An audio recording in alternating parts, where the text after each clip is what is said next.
it's Gigi. We're having Thanksgiving at the beach this year, and I get to teach a couple of turkeys how to cook a turkey. They get to say that because they're videoing me. Today we're going to look at this fine young Tom. Say hello, Tom. Hi, Tom. We're going to take Tom, and we are going to totally declothe him. Poor turkey. He has no antibiotics in him, and he was cooked by family farmers, so he's quite a wonderful young man. He's honest and simple. He is Tom. And he's white. There's dark meat in there too now. Don't do that.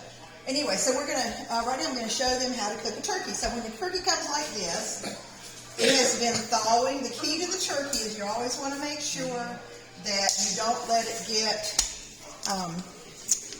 that you thaw it in a way that is really safe. So don't ever leave it sitting out on the counter for an extended period of time. Once it's thawed, you need to cook it. And contrary to popular belief, this is not the transmitter that lets you know how many people are eating at your house this year for Thanksgiving, as YouTube sends to say. When this little thing pops out right here, it means the turkey's done. So inside of the turkey here, we're going to violate our turkey here for just a minute. These are where the giblets are. So you put your hands up inside here and you pull these out, and that's where your giblets go. Okay, and up inside of here, you can see this is kind of cold still, so there's a little bit of ice in there. You see this? This is what holds them together. And this one still needs to thaw just a little bit more. But this, when you pull this out, it allows you access to the inside of the turkey so you can get all the ice and everything out of it. Okay? So, and that's the key to it. You can turn off just a second. I'm going to have to maneuver this out of there. Just hit that. That's all the giblets. So, some people say giblets, it's giblets. Okay? Yeah.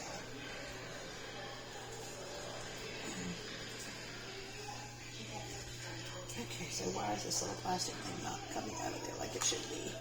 This turkey's giving me a fit tonight. I don't know why. Says you're about to be a viral superstar. Not like this. Here. I don't want it to come out of there because I don't want to.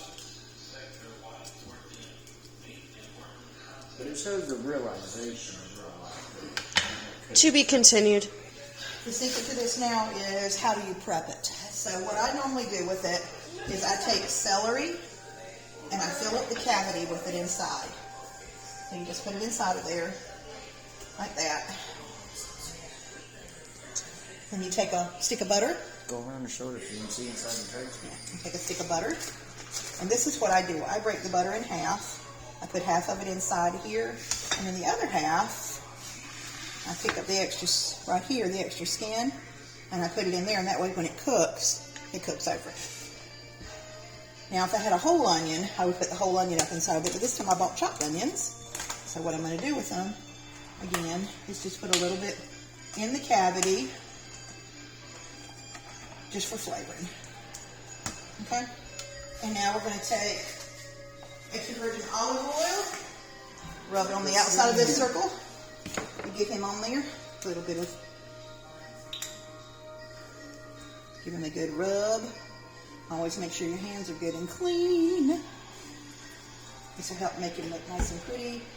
And then, this is where you do your seasonings. I use Italian seasoning because it has the sage and the rosemary and the thyme and all the other stuff in there. And then this stuff they sell at Frontier Meats, and it's wonderful. It's poultry rub and seasoning, and it is some of the best stuff I've ever tried. It has everything in it. And again, sprinkle it. Okay, now, this is the key to cooking a really good turkey.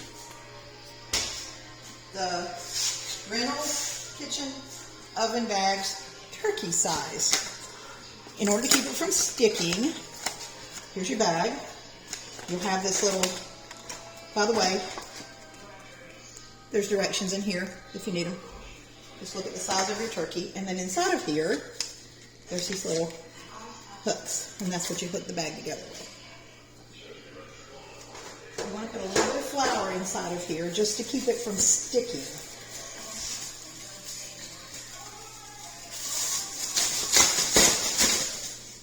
Just regular old all-purpose flour, whatever you got. One year I used pancake flour because I was out of other stuff. And they tell you to put about a teaspoon or so. I just kind of eyeball it depending on the size of my turkey. Give it a good shake. Put this in the bottom of the bag and make sure it's in the pan securely. Okay, and then just fold it back, and in goes the turkey bird.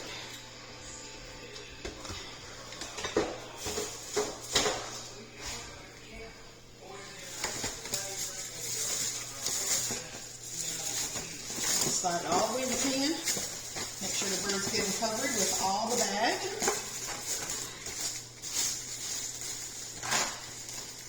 Twist it to one of these.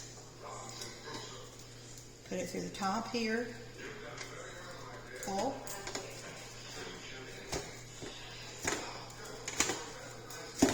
And then I usually do a couple of quick slots in it. So it has a little bit of room to cook.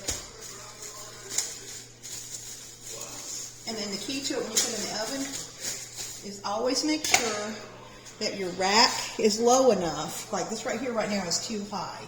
What you would do is you would take this rack here and you want to move it either to the bottom or maybe one up, because as it cooks, it's going to enlarge and puff up. And the last thing you want to do is to get onto the top of the bird element and stick.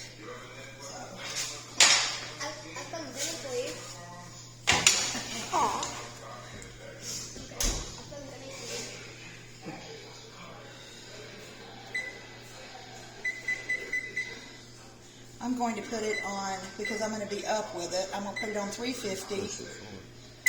And right now, I'm going to put it on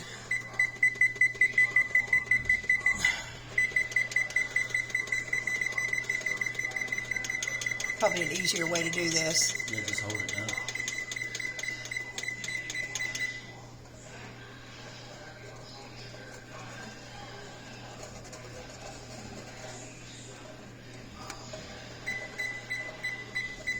With the browning bag, it's a 14-pound turkey, and but it's still not quite as thawed as I would like it to be. So I'm going to put it at about 4 hours, and then you hit the bacon. It's good to go at 355. 355. Yep, and that's it. And then for this here, all you do is just you add water, let it cook, and then what I'll do with this tonight is I usually put it in there and let it get like you just literally just put it in there and let it cook down. And then what I do with it is I just let it cook, and then after it cooks completely down and it's nothing but just broth, then I'll take it out and put it in a container, and tomorrow I'll strip it all off of there and put it in my jiggle gravy. Awesome. And that's it. Ta-da! So this is why I don't sleep at night the night before Thanksgiving. Ta-da.